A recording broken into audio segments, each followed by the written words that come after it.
South and North Koreans participating in a reunion event for families separated by the 1950-53 Korean War held their first private meetings Tuesday, following group sessions a day before. 89 elderly South Koreans and 185 North Koreans, who were chosen as participants of the first round of a week-long reunion event held at Kumgongsan Resort on the east coast of North Korea, embraced and held each other for the first time Monday since the war that divided the Korean peninsula. Yonhap. The meetings started around 10:15 a.m. after the North Korean family members arrived at the resort, bearing gifts such as ginseng, Korean traditional seasonings and North Korean cosmetics, according to the South Korean press pool. Separate gift bags prepared by North Korean authorities included the country's famous traditional blueberry wine. The gifts were exchanged as the South Koreans handed their North Korean family members presents they had prepared back home. They spent about 3 hours privately in their hotel rooms, with packed lunches delivered to the rooms. Though previous reunions often include private meetings in the itinerary, this is the first time they had organized meals in such manner. The families also attended another group meeting, which started at 3 p.m. Before the first part of the event wraps up Wednesday, they will meet once more in a group and have lunch together. Yonhap. The second part, which will be held from Thursday to Sunday, will involve 83 North Koreans, who will reunite with their family members from the South.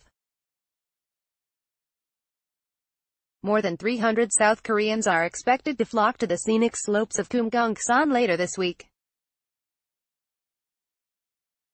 The last time the family reunion event was held was in October 2015.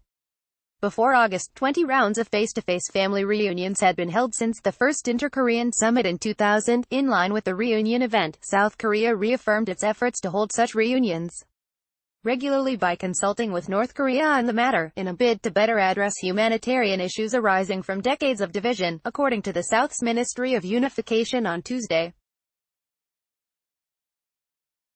In its policy briefing to lawmakers, the ministry said it would discuss with North Korea issues related to holding the reunion event regularly, locating long-lost families and permitting people to visit their hometowns across the border, through Red Cross meetings.